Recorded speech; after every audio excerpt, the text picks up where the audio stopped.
Roma, a cidade eterna. O lugar onde os apóstolos Pedro e Paulo derramaram seu sangue. Onde outros mártires enfrentaram feras e onde a fé cristã lançou as suas raízes. No coração da cidade, sob o altar da Basílica de São Pedro, estão os restos mortais do homem a quem Cristo confiou a igreja. Simão Pedro, o pescador da Galileia, tornado a pedra sobre a qual a igreja seria edificada. Desde São Pedro até os dias de hoje, a igreja sempre teve um líder para conduzir os fiéis. Tivemos papas santos, que deram a vida pela fé, e papas corrompidos pelo poder secular. Houve um papa exumado meses após a sua morte e sentenciado em um julgamento macabro. Tivemos papas eleitos sob o aplauso do povo e papas que subiram ao trono de Pedro através de alianças sombrias.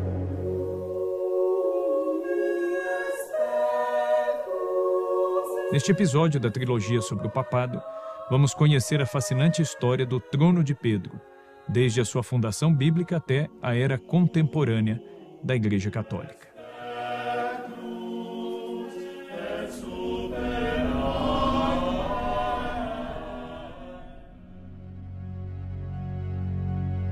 No capítulo 16 do Evangelho de São Mateus, encontramos um dos momentos mais importantes do Novo Testamento. Aqui, Cristo estabelece Pedro como a pedra sobre a qual edificará a sua igreja.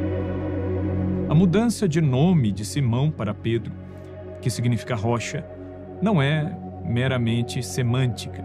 Nas Escrituras, toda mudança de nome implica também numa mudança de missão.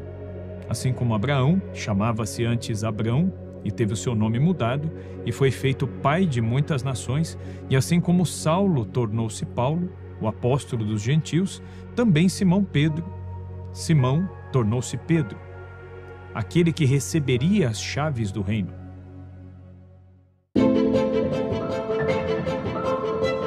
A tradição de alterar os nomes tem esse sentido de retomar a tradição bíblica da aceitação de uma sublime missão por parte de Deus. Na Igreja Católica, a prática de mudar o nome do Santo Padre nasceu apenas no século VI, quando o Papa João II, eleito no ano de 533, resolveu fazê-lo. Ele nasceu com o nome de Mercúrio, mas não quis usar um nome pagão, um nome que fazia referência a uma divindade pagã, e então alterou o seu nome. Aquilo que aparentemente era apenas uma mudança pontual, passou a ser visto com um olhar espiritual, teológico e até mesmo pastoral, e acabou perpetuando-se na prática da igreja. O conceito de chaves, no contexto bíblico, também remonta ao livro de Isaías, capítulo 22, versículo 22, onde Deus entrega ao mordomo Eliaquim as chaves da casa do rei Davi, conferindo-lhe autoridade absoluta sobre a casa do monarca. Assim, Cristo aplica essa mesma imagem a Pedro, entregando-lhe as chaves do reino e mudando o seu nome. Pedro, inspirado pelo Espírito Santo, deixou Antioquia e seguiu para Roma, onde, juntamente com o apóstolo Paulo, estabeleceu definitivamente naquela cidade o centro da cristandade. Vivendo em Roma, no período em que os seguidores de Cristo ainda eram vistos como uma ameaça ao império, Pedro foi perseguido pelo imperador. Nero o perseguiu, o condenou à crucificação.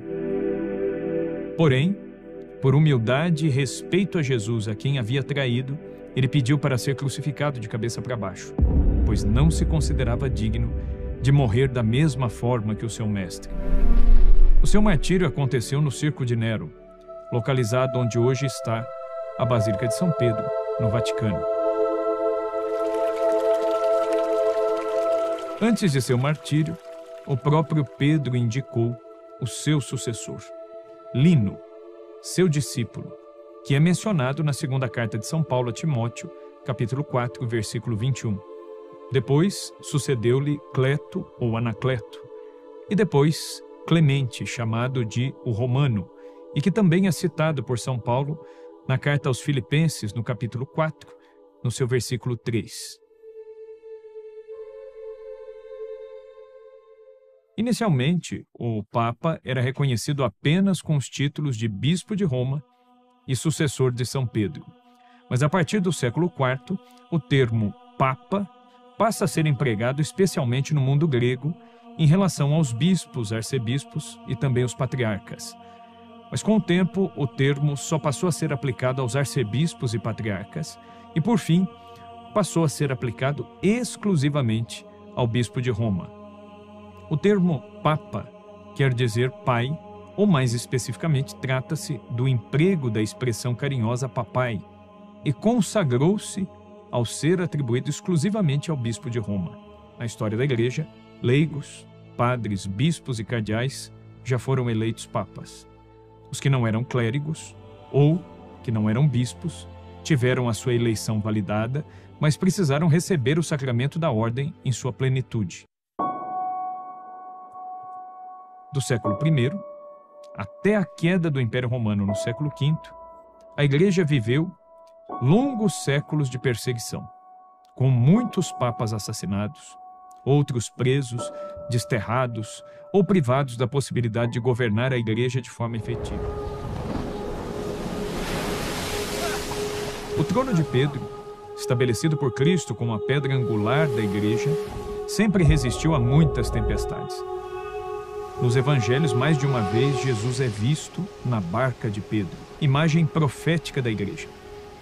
Tal como no tempo de Cristo, ao longo da história, a barca de Pedro seguiu sendo sacudida por violentas tempestades.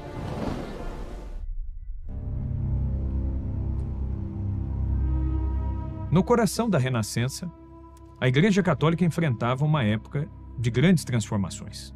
O Papa Leão X, filho de Lorenzo o Magnífico, empreendeu a demolição da antiga Basílica de São Pedro, dando lugar ao ambicioso projeto de Michelangelo. Para financiar essa obra monumental, ele autorizou uma arrecadação de fundos que inadvertidamente acenderia a fagulha da Reforma Protestante. O dominicano Tetzel empregou métodos questionáveis para angariar fundos, provocando a ira do monge agostiniano Martinho Lutero. A denúncia de Lutero contra essas práticas foi apenas o início de um movimento que almejava uma reforma muito mais ampla da Igreja, que culminaria na sua excomunhão e na divisão da cristandade ocidental. Leão X, de natureza tranquila, contrastava com o seu predecessor, o belicoso Papa Júlio II, grande mecenas que protegeu as artes e as letras, encomendando obras a gênios como Rafael e Michelangelo, que ainda hoje adornam o Vaticano. O legado de Leão X é complexo.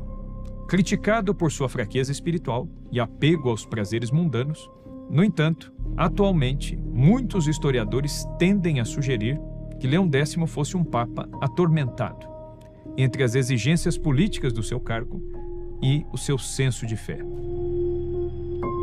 A sua morte, em 1521, marcou o fim de uma era de esplendor artístico e também o início de um novo período de turbulência para a Igreja.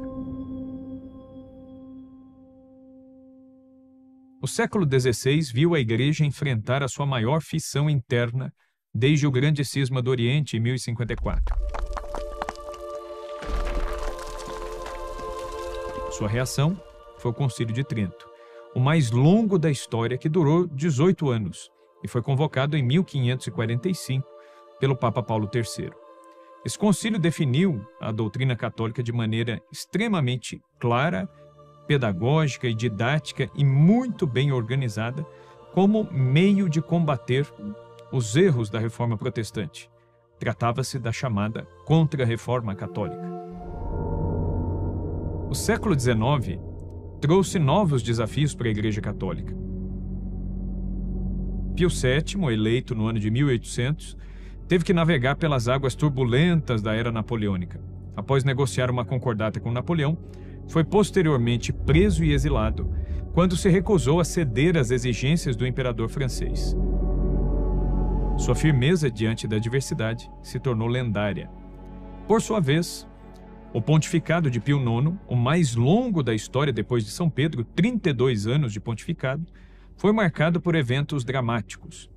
Inicialmente, visto como um liberal, Pio IX adotou uma postura mais conservadora após as revoluções de 1848, que eclodiram por toda a Europa e ficaram conhecidas como a Primavera dos Povos. Sob o seu papado, o Estado Pontifício perdeu gradualmente seus territórios, culminando na perda de Roma no ano de 1870. Apesar disso, Pio IX proclamou dogmas importantes, como o da Imaculada Conceição, em 1854, e o da infalibilidade papal, em 1870.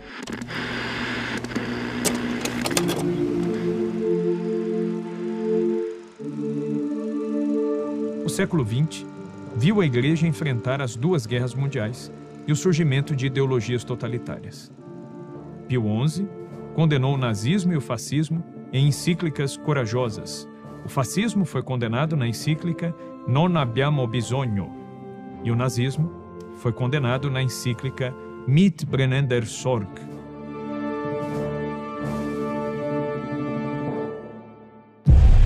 That you keep always close to God.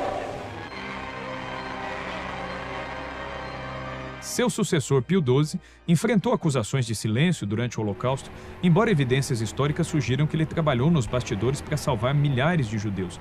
Historiadores judeus como Pinchas Lapid e Mark Heblin escreveram obras recentes que tratam da ajuda que Pio XII prestou aos diversos grupos de judeus que foram amparados pela Igreja durante esse período. Habemus Papam. De carisma inesquecível por grande parte da população adulta do tempo atual, foi o pontificado de João Paulo II, que se tornou Papa em 1978, falecendo em 2005.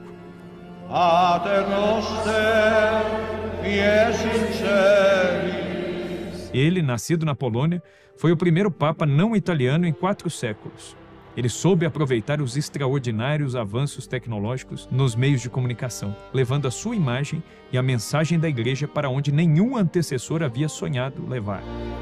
Ele foi um dos responsáveis pela queda do comunismo na Europa e visitou pessoalmente muitos países. Foi contestado, sofreu 2 atentados, mas ao falecer, as principais autoridades mundiais compareceram massivamente para homenageá-lo como um dos maiores líderes mundiais do século XX e do início do século XXI. O conclave que se seguiu escolheu o cardeal Joseph Ratzinger, antigo prefeito da Congregação para a Doutrina da Fé, como Papa. Assumindo o nome de Bento XVI, defendeu a tradição sem desprezar as atualizações da Igreja. Grazie. Em fevereiro de 2013, renunciou ao ministério petrino, recolhendo-se no mosteiro Mater Ecclesiae, onde faleceu com 93 anos. Com sua renúncia, os cardeais escolheram o argentino Jorge Mário Bergoglio como novo Papa, que tomou o nome de Francisco. Buona Páscoa! Buona Páscoa! A história do papado é a história da luta entre a fragilidade humana e a promessa divina. Pedro foi escolhido por Cristo, mas negou seu mestre 3 vezes. Ainda assim, ele se tornou a rocha sobre a qual a Igreja seria edificada. Ao longo dos séculos, a barca de Pedro enfrentou tempestades ferozes. Reis buscaram dobrá-la, papas indignos a mancharam, mas em meio às sombras do poder profano, continuou brilhando na Igreja o farol da promessa de Cristo. As portas do inferno não prevalecerão.